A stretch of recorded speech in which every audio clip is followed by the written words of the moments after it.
Hey guys, this is Caleb with DSLR Video Shooter, and today we're going to talk about some changes I'm making to the way I think about lenses and focal lengths when shooting in a studio environment for YouTube videos.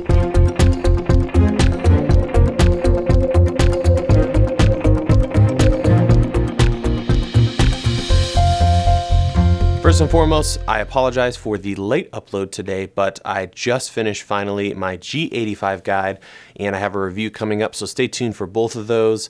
Wow, that was a big one, and this is the set for it, and this is also the set, one of the sets we'll be using for the rest of 2017, so you're going to be seeing a lot of this kind of thing, and I want to address something that's been a big change for the way I think about lenses and focal lengths. So, a little bit of backstory. I'm kind of traditionally trained, if you can say so, when it comes to lenses and how I use them for people, for talking head, interviews, things like that.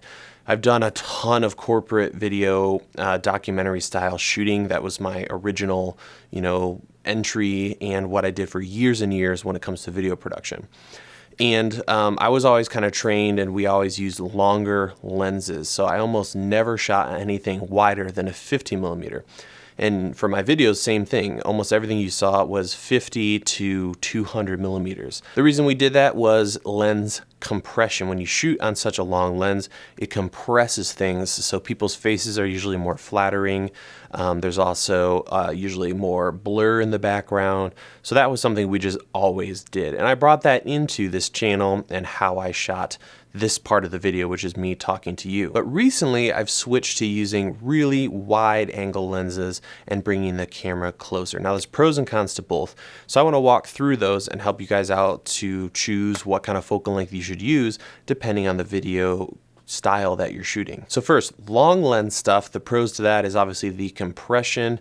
You can often hide a lot of stuff in between the camera and the lens, so grip equipment, things like that. So if you're thinking about the lens here and your subject here, you have a lot of stuff you can cram in between the two on the outsides of what's going on in the frame. The downside is you do need a lot of space to be able to shoot with such a long lens, and because you're on such a long lens, depending on your framing, you can't always get lights close to your subject.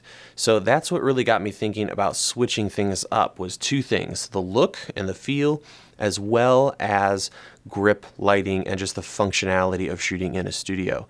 So first, let's talk about the feel. Long lenses, compression, really nice, but the problem with using long lenses, as you can see in these older videos, is it's very removed. You're over there, you're looking into my life, my video, you're quite far away. There's a lot of separation. Whereas with a wide angle setup like we're doing now, it's very intimate. It's like you're sitting right across from me and we're just chatting about lenses and focal lengths. So there is a big change when it comes to intimacy and how focal length plays into that. The other side of using a wide angle lens, which is very wide right now, I can just reach over and touch the camera and lens. It's I think I'm using a GH4 at 14 millimeters. So the other thing that's so great about it is you can get stuff right up against the camera and myself or the subject.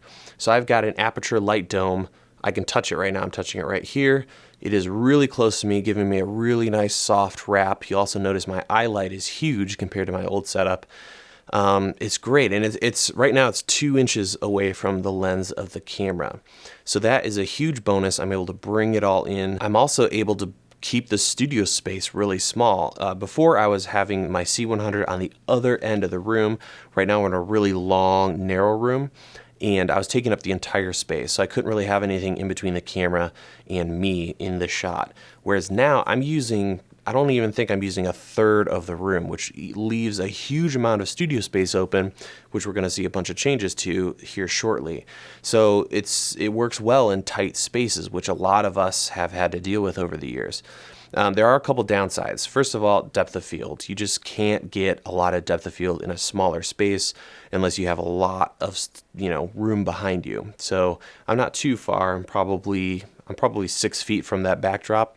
And I'm using a backdrop because, you know, it doesn't really matter if it's out of focus or not. So that's something to consider, is what kind of depth of field you're going for. If you want big, fat bokeh, you're going to need to shoot differently and with a different lens. Another pro is I have the camera right there. I mean, I can reach out and make changes very easily. Right above the camera, which we'll see here in a second, I'm going to show you what's going on for lighting and everything. I've got a small preamp with a knob. I can just reach over. Right now I'm touching it. It's that easy to make audio adjustments.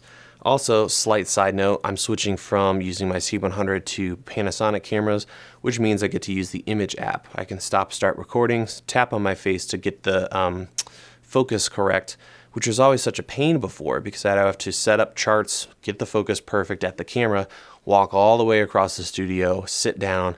If anything got moved, I had to reset completely. So this way I can just sit down, move things around, and just tap my face, and we're back in business. Focus is correct. I can hit record, make changes, all kinds of great stuff. What I'm going to do now is grab a G85 right here. So for those of you who are interested, I'm going to be using all of the stabilization settings turned on. And we're just going to walk around and show you what's going on here, because a lot of you have asked about the lighting in this space and some other things. So going to hit record here, and I'm going to stand up, move around. There is the camera. So again, seat, key light, camera. You can see how close that thing is. I'm also shooting autofocus for those who care. It is right up there on the camera, so that's going to be awesome having all that light really, really close to me. For audio, we are using a Rode NTG4 powered by Phantom Power, which is coming from this little Ceremonic preamp. It's the Smart Rig. I've done a video on it. Come on, focus, you can do it. It works very well. It's very simple as well. You have XLR in, and it feeds, you know, the audio to the camera. Camera is a GH4 with a G7 kit lens, believe it or not. For mounting the microphone, way in the back there, let me zoom in and change my ISO here. I've got a C-stand with a boom hole holder and the cheap Rode boom arm. So that's what I'm doing for audio. For lighting, we've got the Aperture light dome over here. And on the back, let me just turn the light on here. I've got the Alzo 3000, which I'll probably swap out for a COB. That is on a special C-stand with wheels at the bottom, which you can get at B&H, and it works great. So that's the key light. Now let's talk about the background lights. I have two of them here, and I'm kind of going for a cool, warm look, which just adds a little bit of contrast, which is nice. The first light for the tungsten is actually a bicolor light. This is the YN300. Awesome light. This is going to be in an upcoming video. It is bicolor. I have it set to tungsten with just a little bit of daylight. We'll talk about that in a second. Over here, I have the much cheaper CN160, which we've talked about already in my under $50 LED light. And I've got, I think it's a half CTB filter on it. Finally, if I swing around, I've got a 5:1 reflector on a reflector holder, and that's just giving me a little bit of fill. So I'm gonna go ahead and sit back down here, stop that recording. And it's still dark on this side, which I really like. I like that nice, slow wrap, and it being kind of dark on this side, which contrasts with the background. But it's almost too dark, so this fill right over here just bumps it up a little bit. So at the end of the day, I'm really excited about doing something like this and having a second duplicate setup of this that I can play around with, since I'm essentially gaining 2/3 of the studio here. I'd love to hear your thoughts on what you think about this setup. I think it's very flexible. It allows people with smaller spaces to get a great look, and also those of us who want to switch it up a little bit and kind of have a more intimate setup instead of doing the traditional long lens, lots of compression.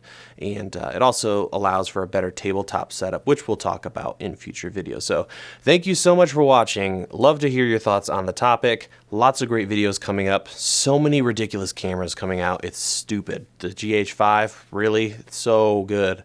So we will be talking about that and several other things coming up in future videos. Thanks again for watching, and I'll see you guys in the next video.